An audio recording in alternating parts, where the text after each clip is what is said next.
নমস্কাৰ আজি 1 ডিচেম্বৰ 2024 আজিৰ পৰা অহা শনিবাৰলৈ মই এটি সপ্তাহৰ বাবে ৰাশিফল কম লগতে 2-3খন পত্ৰৰ আনসাৰ দিয়া হ'ব। মনত ৰাখিব যোৱাকালি শনিবাৰ আৰু অমাৱস্যা পৰিছিলে, আজিও অমাৱস্যা আছে। গতিকে কাইলৈ যদি আপুনি উপবাসত থকা নাই, আজিও কিন্তু আপুনি সন্ধিয়ালৈ অমাৱস্যাৰ উপবাস কৰিব পাৰে। দেৱী দক্ষিণাকালীৰ আৰাধনা কৰিব পাৰে, দক্ষিণাকালী দেৱীৰ মন্দিৰ দৰ্শন কৰিব পাৰে। যিসকলৰ শনি অশুভকাৰক হৈ আছে, শনিৰ আৰাধ্যা দেৱী হৈছে দক্ষিণাকালী, নিশ্চয় উপকৃত হ'ব। ধন্যবাদ। যদি আপুনি আমালৈ চিঠিপত্ৰ লিখিব খুজিছে তেতিয়া আমাৰ ঠিকনা এষ্ট্ৰলজাৰ কিৰো য়াং, Ratnakuber gems and jewellery, Manipuri Basti, Guwahati 7। Phone নম্বৰটো হ'ল 9085949309 আৰু আমাৰ ইমেইল এড্ৰেছটো হ'ল kiroyangastrologer@kiroyang.com।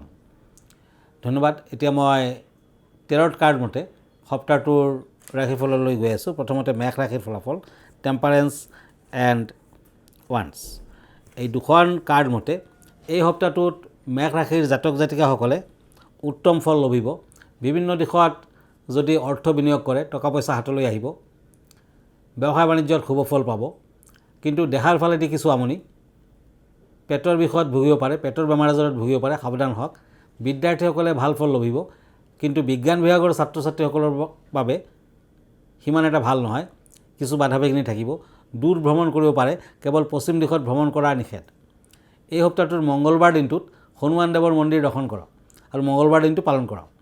সপ্তাহটোৰ শেষৰ ফালে ওচৰ চুবুৰীয়াৰ লগতো কাজিয়া পেচাল হ'ব পাৰে, গতিকে সাৱধানে পাৰ কৰক। বাকী দিশত সিমান বেয়া নহয়। এইটো সপ্তাহৰ লাকি কালাৰ হ'ব red and orange, lucky number হ'ব 1। এতিয়া আহিছোঁ বৃষ ৰাশিলৈ, টৰাছ, পেজ অফ শ্বৰ্টছ এণ্ড চেৰিয়ট। এই দুখন কাৰ্ড মতে সপ্তাহটোত বিভিন্ন দিশত বিশেষকৈ কৰ্মৰ ক্ষেত্ৰত পদোন্নতিৰ যোগ দেখুৱাই আছে। অৱশ্যে প্ৰবঞ্চকৰ দ্বাৰা ধন হানিৰ যোগ প্ৰবল, গতিকে সাৱধান হওক, নতুবা বিপদত পৰিব। শাৰীৰিক সমস্যা ভোগ কৰিব লাগিব। বিশেষকৈ সপ্তাহটোৰ মাজভাগৰ পৰা লাহে লাহে শাৰীৰিক সমস্যাই দেখা দিব পাৰে, গতিকে সাৱধান হওক। বিদ্যাৰ্থীসকলে ভাল ফল পাব, ভাল সুযোগ পাব, বিভিন্ন ধৰণৰ সুযোগ সুবিধা আহিব। নিবনুৱাসকলৰ কাৰণেও ভাল, যদি ইণ্টাৰভিউ আদি আছে তেতিয়া নিবনুৱাসকলৰ ভাল হ'ব। এই সপ্তাহটোৰ একেবাৰে শেষৰ ফালে ড্ৰাইভিং নকৰাই ভাল হ'ব, সৰু সুৰা দুৰ্ঘটনাৰ যোগ দেখুৱাই আছে, যাত্ৰা কৰোঁতে সাৱধান হওক। বৃষ ৰাশিৰ জাতক জাতিকাসকলে এই সপ্তাহটোত হনুমান দেৱৰ মন্দিৰ, শনি মন্দিৰ আদি দৰ্শন কৰক, পূজা পাতল আগবঢ়াওক, নিশ্চয় ফল দিব। লাকি নাম্বাৰ হ'ব 3, লাকি কালাৰ হ'ব অফ হোৱাইট। এতিয়া আহিছোঁ মিথুন ৰাশিলৈ, জেমিনি, নাইট অফ ওৱান্স এণ্ড শ্বৰ্টছ। এই দুখন কাৰ্ড মতে সপ্তাহটোত কিছু বাধা বিঘিনি থাকিব। অৱশ্যে সপ্তাহটোৰ মাজভাগৰ পৰা লাহে লাহে সফলতা আহিব, একেবাৰে শেষৰ ফালে সফল হ'ব। শত্ৰু বৃদ্ধি হ'ব পাৰে, গতিকে সাৱধানে থাকক। ষ্টীলৰ আঙুঠি পিন্ধক, ভাল হ'ব। মান সন্মানত আঘাত, মানহানি আদিৰ যুগ প্ৰবল, গতিকে সাৱধান হওক। বিদ্যাৰ্থীসকলৰ বাবে ভাল ফল, বিশেষকৈ সপ্তাহটোৰ শেষৰ ফালে বিদ্যাৰ্থীসকলে ভাল ফল লভিব। যদি ইণ্টাৰভিউ আদি দি আছে নিবনুৱাসকলৰ বাবে, তেতিয়া যথেষ্ট ভাল ফল আহিব পাৰে। এই সপ্তাহটোত বিভিন্ন দিশত আপুনি যদি আগবাঢ়ে তেতিয়া মোটামুটি ভাল ফল আশা কৰিব পাৰে। বিশেষকৈ প্ৰেম প্ৰতিৰ দিশত শুভ ফল আৰু বিয়া বাৰুৰ ক্ষেত্ৰতো শুভ ফল, বিয়া বাৰুৰ প্ৰস্তাৱ আহিব পাৰে। সপ্তাহটোৰ শুভ কালাৰ হ'ব বটল গ্ৰীণ, শুভ নাম্বাৰ হ'ব 4। এতিয়া আহিছোঁ কৰ্কট ৰাশিলৈ, cancer, page of pentacles and swords. এই দুখন কাৰ্ড মতে ব্যৱসায় বাণিজ্যত কিছু কষ্ট আছে, বাধা বিঘিনিৰ মাজেৰে অৱশ্যে আগবাঢ়িব পাৰিব। সপ্তাহটোৰ মাজভাগৰ পৰা লাহে লাহে টকা পইচা হাতলৈ আহিব, কিন্তু খৰচাৰ মাত্ৰাও বেছি, সাৱধান হওক। লোহাৰ বেপাৰীয়ে ভাল ফল পাব। যদি আপুনি লাক্সাৰী আইটেমৰ ব্যৱসায় কৰিছে, যদি গ্লাছৰ ব্যৱসায় কৰে, তেতিয়াও কিন্তু এইটো সপ্তাহত ভাল ফল আশা কৰিব পাৰে। কেতু কিছু অশুভ, ৰাহু অশুভ, গতিকে টকা পইচা হানিৰ যোগো প্ৰবল, সাৱধান হওক। আৰু এই সপ্তাহত যিকোনো কামতে আগবাঢ়িলে সাৱধানে আগবাঢ়ক। বিশেষকৈ পূব দিশত যাত্ৰা কৰাটো কিন্তু বৰ এটা ভাল নহ'ব। বিদ্যাৰ্থীসকলে ভাল ফল পাব। সপ্তাহটোৰ শেষৰ ফালে দক্ষিণাকালী দেৱীৰ মন্দিৰ দৰ্শন কৰক, শনি মন্দিৰ দৰ্শন কৰক, ভাল ফল আহিব। ব্লু কালাৰ লাকি, লাকি নাম্বাৰ 4। এতিয়া মই এখন চিঠি লৈ গৈছোঁ, কাৰণ আমাৰ হাতত কেইবাখন চিঠি আহি পৰিছে। এইখন চিঠি লিখিছে দেবু মুখাৰ্জী, এখেতে গুৱাহাটীৰ পৰা লিখিছে। কিৰিয়াং ডাঙৰীয়া নমস্কাৰ ল'ব। মোৰ প্ৰেমৰ ক্ষেত্ৰত আজি বহু বছৰৰ পৰা সমস্যাই দেখা দি আছে আৰু মোৰ বিয়া বাৰুৰ ক্ষেত্ৰতো বাধা আছে। প্ৰেম বিবাহত কিবা বাধা পৰিব নেকি?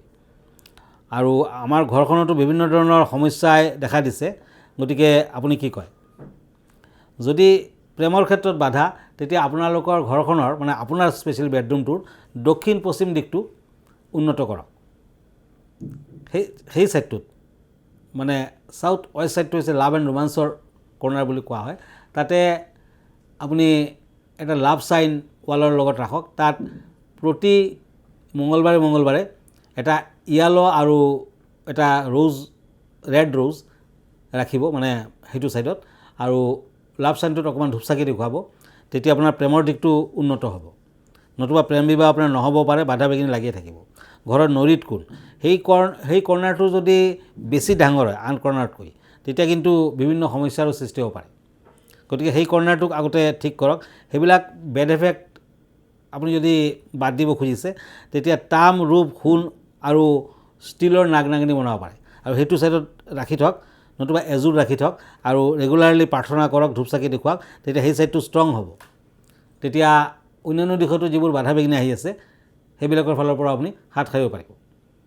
তেতিয়াহে আপোনাৰ প্ৰেম বিবাহ সম্ভৱ। ধন্যবাদ। এতিয়া আৰু এখন চিঠিলৈ গৈছোঁ। এখেতে লিখিছে যে আজি বহু বছৰৰ পৰা মোৰ বিভিন্ন ধৰণৰ সমস্যাবোৰ আহি থাকে, কিন্তু ক'তো তেনে ছাকচেছ নাপাওঁ। টকা পইচা আহিলেও নষ্ট হয়। মই ব্যৱসায় কৰোঁ, এতিয়া কি কৰিব লাগিব? আপুনি এটা কাম কৰিব, যেতিয়াই আপুনি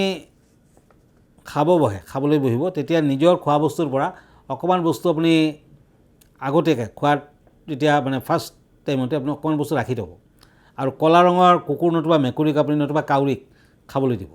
সেইটো ৰেগুলাৰলি সেই কামটো কৰি থাকক। আৰু গণেশৰ পূজা পাতল কৰক। গণেশদেৱক সন্তুষ্ট কৰিব পাৰিলে আপোনাৰ ব্যৱসায় বাণিজ্যৰ ক্ষেত্ৰতো ভাল ফল আশা কৰিব পাৰে। আপোনাৰ জীৱনত কিন্তু 42 মান এজৰ পৰা বহুত উন্নতি হ'ব। গতিকে সিমান চিন্তাৰো কাৰণ নাই। পাৰিলে ব্যৱসায় বাণিজ্যৰ কাৰণে এটা পান্না ৰত্ন পিন্ধক। যিকোনো ব্যৱসায়ীয়ে পান্না পিন্ধিব লাগে। ভাল পান্না যদি হয়, তেতিয়া কিন্তু গ্ৰাছ গ্ৰীণ কালাৰৰ পান্না সোনকালে ফল দিব। আৰু পাৰিলে আপুনি বুধবাৰে গণেশ মন্দিৰ দৰ্শন কৰক, লাড্ডু প্ৰসাদ হিচাপে আগবঢ়াব, ধূপচাকি আগবঢ়াব। তেতিয়া গণেশদেৱৰ কৃপা লাভ কৰিব পাৰিব, সকলো দিশতে ফল পাব। ধন্যবাদ। এতিয়া আকৌ ৰাশিফললৈ গৈছোঁ। এতিয়া দুখন কাৰ্ড লৈছোঁ, পেণ্টাকলছ এণ্ড কাপছ। সিংহ ৰাশি, লিঅ'। এই দুখন কাৰ্ড মতে সফলতা আহিব আৰু ভাল ফলে পাব, টকা পইচাও হাতলৈ আহিব, কিন্তু স্বাস্থ্য পাতি মধ্যম, কিছু অশুভ দিশো দেখুৱাই আছে। ঘৰখনৰ প্ৰৱেশদ্বাৰত শনিবাৰ আৰু মঙলবাৰ দিনা ধূপচাকি দেখাওক, গংগাজল ছটিয়াওক, ভাল হ'ব। জীৱনত উত্থান পতন যেন আপুনি অনুভৱ কৰিব। এইটো সপ্তাহত প্ৰেম প্ৰীতিৰ ক্ষেত্ৰত যথেষ্ট অশুভ ফল। সপ্তাহটোৰ শেষৰ ফালে ভৰিত আঘাত পোৱাৰ যোগ প্ৰবল। শনি মংগল দুটাই অশুভকাৰক হৈ আছে, গতিকে সাৱধান হওক। পাৰিলে মংগলৰ বাবে হনুমানদেৱৰ মন্দিৰ দৰ্শন কৰক, শনিৰ বাবেও হনুমান দৰ্শন কৰক, নিশ্চয় ফল পাব। এই সপ্তাহটোৰ শেষৰ ফালে আপুনি যদি ভ্ৰমণ কৰে, তেতিয়া পূব আৰু দক্ষিণ দিশটো বৰ্জন কৰক, আৰু ভ্ৰমণ নকৰাই ভাল হ'ব। কাৰণ সৰু সুৰা দুৰ্ঘটনা, দেহাৰ ফালেদি বেমাৰ আজাৰ তেনেকুৱা দেখুৱাই আছে। বিদ্যাৰ্থীসকলৰ মধ্যম ফল। এতিয়া আহিছোঁ কন্যা ৰাশিলৈ, পেণ্টাকলছ এণ্ড ছৰ্ডছ। এই দুখন কাৰ্ড মতে যাত্ৰা কৰোঁতে সাৱধান হওক, আৰু এই সপ্তাহটোত বিভিন্ন দিশতে সাৱধান হ'ব লাগিব। টকা পইচা হাতলৈ আহিলেও খৰচাৰ মাত্ৰা অত্যাধিক হ'ব। ভ্ৰমণ নকৰাই ভাল হ'ব একেবাৰে। ড্ৰাইভিং নকৰা ভাল হ'ব, কাৰণ সৰু সুৰা দুৰ্ঘটনাৰ যুগ আছে। সপ্তাহটোৰ মাজভাগৰ পৰা আপুনি ব্যৱসায় বাণিজ্যত আগবাঢ়িব পাৰে। খাদ্যদ্ৰব্যৰ ব্যৱসায়ত বিশেষ উন্নতি কৰিব। আৰু এই সপ্তাহটোত বিদ্যাৰ্থীসকলে বৰ এটা ভাল ফল নাপায়, বাধা বিঘিনি লাগিয়ে থাকিব। ইণ্টাৰভিউ আদি দিলে বৰ এটা ভাল ফল দেখা নাই। কন্যা ৰাশিৰ জাতক জাতিকাসকলে এই সপ্তাহটোত দূৰ ভ্ৰমণ নকৰিব। গ্ৰীণ কালাৰ ইউজ কৰক, শুভ নম্বৰ 3। এতিয়া আহিছোঁ তুলা ৰাশিলৈ, Libra, swords and page of pentacles. Libra তুলা ৰাশিসকলৰ প্ৰেমত শুভ, বিয়া বাৰুৰ ক্ষেত্ৰত শুভ। বিভিন্ন ধৰণৰ প্ৰস্তাৱ, বিয়া বাৰুৰ প্ৰস্তাৱ আদি আহিব পাৰে। নতুন ব্যৱসায় বাণিজ্যৰ ক্ষেত্ৰত অৱশ্যে সাৱধান হওক। টকা পইচা হাতলৈ আহিলেও খৰচাৰ মাত্ৰা অত্যাধিক হ'ব, লোকচানৰো সম্ভাৱনা আছে। শত্ৰু বৃদ্ধি যুগ প্ৰবল, গতিকে সাৱধান হওক। যিসকলৰ শনি অশুভ, তুলা ৰাশিৰ জাতক জাতিকাসকলৰ যদি শনি অশুভ কাৰক হয়, তেতিয়া এই সপ্তাহটোত কিন্তু অতি অশুভ কাৰক। সকলো দিশতে বাধা বিঘিনি দেখুৱাই আছে। আৰু প্ৰেম প্ৰীতিৰ ক্ষেত্ৰত লাহে লাহে আগবাঢ়ক। এই সপ্তাহটোত কিন্তু বিদ্যাৰ্থীসকলে সিমান এটা ভাল ফল নাপায়। সপ্তাহটোৰ মাজভাগত আপুনি দেৱী কালীৰ মন্দিৰ দৰ্শন কৰক, সপ্তাহটোৰ শেষৰ ফালে শনি মন্দিৰ দৰ্শন কৰক, ভাল ফল আহিব। স্কাই ব্লু কালাৰ ভাল, লাকি নাম্বাৰ হ'ব 8। এতিয়া আহিছোঁ বৃশ্চিক ৰাশিলৈ, Scorpio', swords and knight of ওৱান্স। এই দুখন কাৰ্ড মতে বিদ্যাৰ্থীসকলৰ বাবে শুভ ফল। এইটো সপ্তাহত যান বাহন চলাওঁতে কিছু সাৱধান হওক, সৰু সুৰা দুৰ্ঘটনাৰ যুগ, বিভিন্ন দিশত অৱশ্যে আগবাঢ়িব পাৰিব। নতুন ব্যৱসায় বাণিজ্যৰো আৰম্ভণি কৰিব পাৰে। পাৰিলে ৰূপৰ আঙুঠি এটা পিন্ধক। বৃশ্চিক ৰাশিৰ জাতক জাতিকাসকলে হনুমান দেৱৰ মন্দিৰ দৰ্শন কৰক, কালী মন্দিৰ দৰ্শন কৰক, ভাল ফল আহিব। কেছ মামলা মকদ্দমা যদি আছে আপোনাৰ ফেভৰত আহিব পাৰে। এই সপ্তাহটোত যাত্ৰা কৰোঁতে সাৱধান হওক। ব্যৱসায় বাণিজ্যৰ আৰম্ভণি কৰিলেও শনি মংগলবাৰ দিনা আৰম্ভণি নকৰিব। এই সপ্তাহটোত বাধা বিঘিনিৰ মাজেৰেও শেষলৈ কিন্তু সপ্তাহটোৰ লাষ্ট পাৰ্টত ভাল ফলে পাব। লাকি কালাৰ হ'ব য়েলো কালাৰ, গল্ডেন কালাৰ আদি। লাকি নাম্বাৰ হ'ব 7। এতিয়া আহিছোঁ ধনু ৰাশিলৈ, চেৰিয়াছ, পেজ অফ ছৰ্ডছ এণ্ড চেৰিয়ট। এই দুখন কাৰ্ড মতে শত্ৰু বৃদ্ধিৰ যুগ প্ৰবল, কাজিয়া পেচালৰ সৃষ্টি হ'ব পাৰে। একেবাৰে নিজৰ মানুহৰ লগতো মনোমালিন্য থাকিব, অশান্তি থাকিব। পাৰিলে অন্ধজনক দান ধ্যান কৰক এই সপ্তাহটোত। পাৰিলে শনিবাৰ মংগলবাৰে খিচিৰি প্ৰসাদ হিচাপে আপুনি যিকোনো দেৱী মন্দিৰত আগবঢ়াওক, নিজে খিচিৰি গ্ৰহণ কৰক। সপ্তাহটোত পাৰিলে টোটেল সপ্তাহটোৱে নিৰামিষ আহাৰ গ্ৰহণ কৰক। ধনু ৰাশিৰ জাতক জাতিকাসকলে মনত আঘাত পাব পাৰে, নিজৰ মানুহে মনত আঘাত দিব পাৰে। শত্ৰু বৃদ্ধিৰ যুগ প্ৰবল, বিদ্যাৰ্থীসকলে ভাল ফল পাব। সপ্তাহটোৰ শেষৰ ফালে বিদ্যাৰ্থীসকলৰ অতি উত্তম। এই সপ্তাহটোত ইণ্টাৰভিউ আদি দিব পাৰে, নিবনুৱাসকলৰ ভাল। সপ্তাহটোৰ একেবাৰে শেষৰ ফালে দেহাৰ ফালেদি কিছু আমনি থাকিব। বৃহস্পতিবাৰ দিনটো পাৰিলে পালন কৰক, বৃহস্পতিবাৰ দিনটো পালন কৰক, ভাল হ'ব। য়েলো কালাৰ লাকি, লাকি নাম্বাৰ 7। এতিয়া আহিছোঁ মকৰ ৰাশিলৈ, কেপ্ৰিকৰ্ণ, টেম্পাৰেন্স এণ্ড ছৰ্ডছ। এই দুখন কাৰ্ড মতে শত্ৰু বৃদ্ধিৰ যুগ প্ৰবল, শত্ৰুৱে আপোনাক ক্ষয়ক্ষতিও কৰিব পাৰে, মান সন্মানত হানি হ'ব পাৰে, গতিকে সাৱধান হওক। সপ্তাহটোত বিদ্যাৰ্থীসকলে অৱশ্যে ভাল ফল পাব, শুভ দিশ দেখুৱাই আছে। আৰু এইটো সপ্তাহত ক'ৰবাত যদি ইনভেষ্ট কৰে তেতিয়া কিছু সাৱধান থকা ভাল, চাই চিতি ইনভেষ্ট কৰক। এইটো সপ্তাহত সূৰ্যদেৱৰ আৰাধনা কৰক, সূৰ্যদেৱক পানী দিয়ক, ভাল ফল পাব। সপ্তাহটোৰ মাজভাগৰ পৰা লাহে লাহে উন্নতি হ'ব, বিশেষকৈ ব্যৱসায় বাণিজ্যৰ দিশত উন্নতি, টকা পইচা হাতলৈ আহিব। সপ্তাহটোৰ শেষৰ ফালে নিবনুৱাসকলৰ চাকৰি লাভ। এই সপ্তাহটোত দেহাৰ ফালেদি কিছু আমনি থাকিব, গতিকে সাৱধান হোৱা ভাল। সপ্তাহটোত মকৰ ৰাশিৰ জাতক জাতিকাসকলে শনি মন্দিৰ দৰ্শন কৰক, নাৰায়ণৰ মন্দিৰ দৰ্শন কৰক, লক্ষ্মী মন্দিৰ দৰ্শন কৰক, ভাল হ'ব। আৰু লাকি নাম্বাৰ হ'ব 8। এতিয়া কুম্ভ ৰাশি, ওৱান্স এণ্ড নাইট অফ ওৱান্স। এই দুখন কাৰ্ড মতে একুৰিয়াছ, যিসকলে ভ্ৰমণ আদি কৰিব বা কৰিম বুলি ভাবিছে তেওঁলোকে সাৱধান হওক, দূৰ ভ্ৰমণ নকৰিব। আপুনি ফ্ৰাইডে পালন কৰক। আৰু এই সপ্তাহটোত নতুন ব্যৱসায় বাণিজ্যৰ আৰম্ভণি পাৰিলে নকৰিব, কাৰণ লোকচানৰ সম্ভাৱনা। যদিও টকা পইচা হাতলৈ আহিব, কিন্তু খৰচাৰ মাত্ৰা অত্যাধিক। বিদ্যাৰ্থীসকলে লাহে লাহে আগবাঢ়িব পাৰিব। যদি আপুনি কমাৰ্চৰ ষ্টুডেণ্ট তেতিয়া ভাল ফল পাব। আৰু এই সপ্তাহটোত প্ৰেম প্ৰীতিৰ ক্ষেত্ৰত অশুভ, বিয়া বাৰুৰ ক্ষেত্ৰত অশুভ, গতিকে সাৱধান থকাই ভাল। সপ্তাহটোৰ লাকি কালাৰ হ'ব black and blue, lucky number হ'ব 9। এতিয়া মীন ৰাশি, মীন ৰাশিত ছৰ্ডছ এণ্ড ওৱান্স। এই দুখন কাৰ্ড মতে বিভিন্ন ধৰণৰ বাধা বিঘিনিৰ মাজেৰেও আপুনি আগবাঢ়িব পাৰিব। বৃহস্পতিবাৰ দিনটো পালন কৰক, বৃহস্পতিবাৰ দিন পালন কৰিলে ভাল হ'ব। প্ৰেম প্ৰীতিত শুভ, বিয়া বাৰুৰ ক্ষেত্ৰত শুভ। এই সপ্তাহটোত দুৰ্ঘটনাৰ যুগ আছে, গাড়ী চলোৱাৰ ক্ষেত্ৰত সতৰ্কতা অৱলম্বন কৰক, বিশেষকৈ মংগলবাৰ দিনটো সাৱধান হওক। পাৰিলে এই সপ্তাহটোত শিৱ পাৰ্বতীৰ আৰাধনা কৰক, ভাল ফল আহিব। প্ৰেম প্ৰীতিৰ ক্ষেত্ৰত শুভ, বিয়া বাৰুৰ ক্ষেত্ৰত শুভ। সপ্তাহটোৰ শেষৰ ফালে টকা পইচা হাতলৈ আহিলেও অত্যাধিক খৰচ হ'ব। শুভ নাম্বাৰ হ'ব 3, শুভ কালাৰ হ'ব গল্ডেন কালাৰ। ধন্যবাদ। আকৌ আহিম নেক্সট উইকলৈ। যদি আমালৈ চিঠি পত্ৰ লিখিব খুজিছে, আমাৰ ঠিকনা এষ্ট্ৰলজাৰ কিৰো য়াং, Ratnakuber gems and jewellery, Manipuri Basti, Guwahati 7। Phone নম্বৰটো হ'ল 9085949309। আমাৰ ইমেইল এড্ৰেছটো হ'ল kiroyangastrologer@kiroyang.com। যদি আপুনি ব্যক্তিগতভাৱে মোৰ লগত লগ ধৰিব খুজিছে তেতিয়া আগতীয়াকৈ টেলিফোন কৰি আহিব, তেতিয়া সুবিধা হ'ব।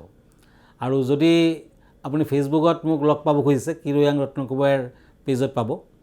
ইনষ্টাগ্ৰামত মই আছোঁ, ইউটিউবতো আছোঁ। ধন্যবাদ, নমস্কাৰ।